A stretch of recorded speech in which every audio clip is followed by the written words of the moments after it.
Pada tanggal 25 Desember 2024, tepat ketika perayaan Natal berlangsung di hampir seluruh dunia, Presiden Putin melakukan langkah yang tidak terduga.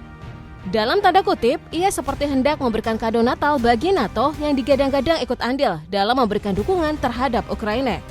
Melalui serangan yang mengejutkan di sejumlah titik, Rusia berhasil menembus ke lokasi paling penting, yaitu fasilitas energi yang dimiliki oleh Ukraina.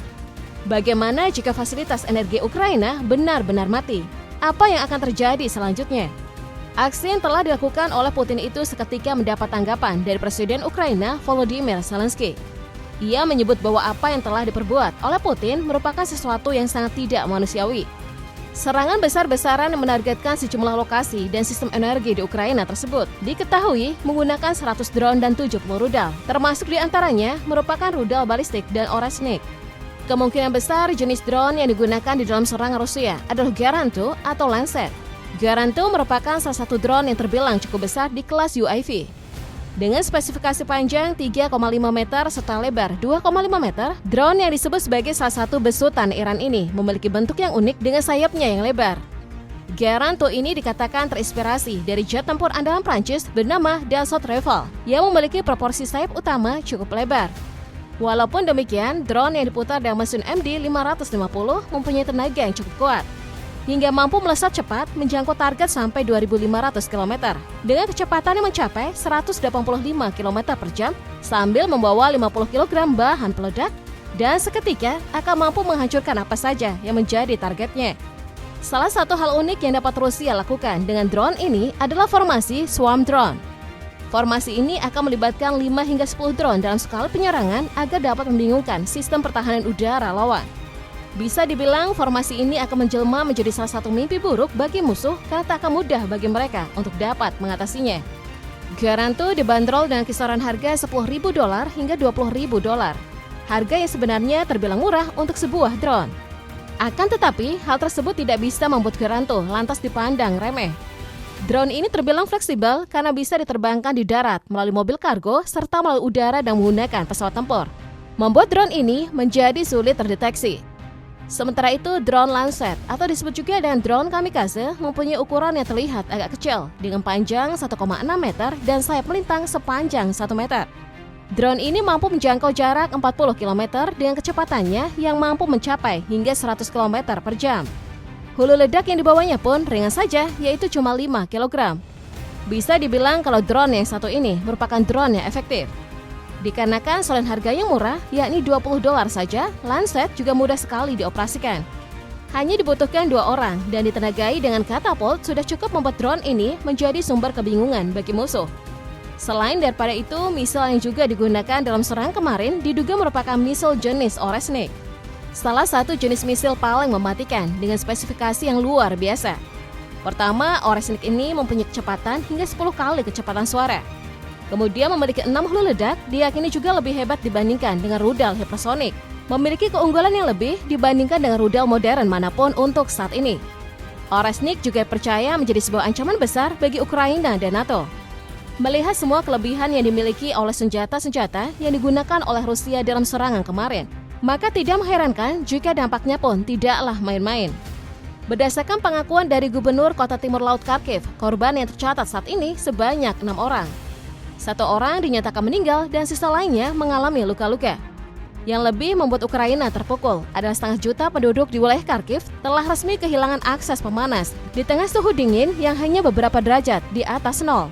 Selain itu, pemadaman listrik yang berlangsung di ibu kota Kiev dan beberapa wilayah lainnya.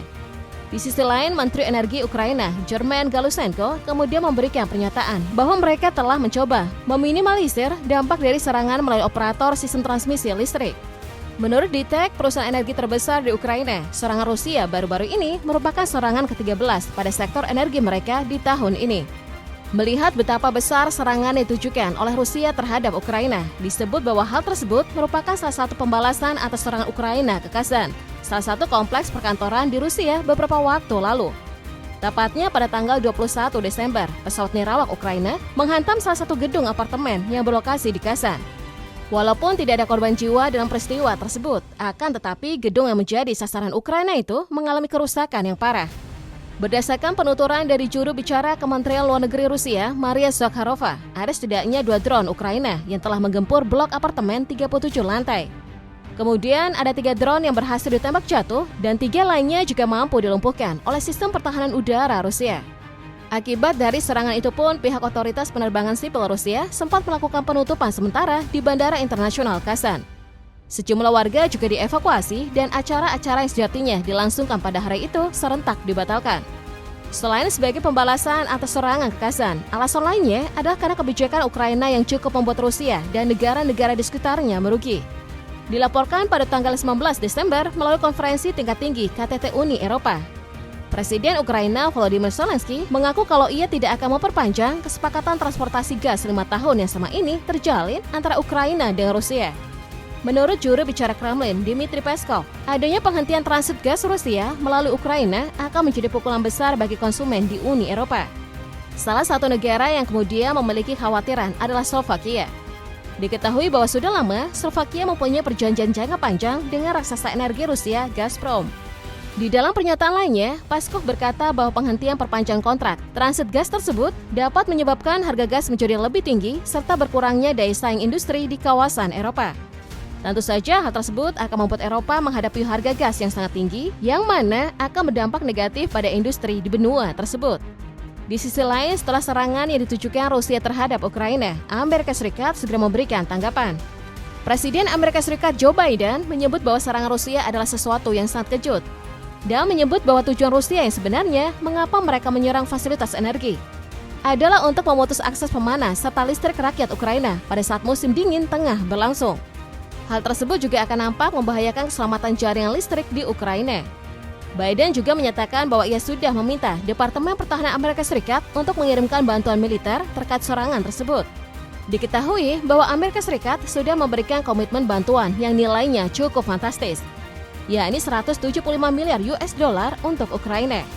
Walaupun kemudian apakah bantuan ini akan berlanjut di tahun depan atau tidak, tergantung dengan kebijakan presiden baru nantinya, yaitu Donald Trump. Seperti yang sebelumnya sering disinggung, Donald Trump sendiri berencana untuk mengakhiri perang.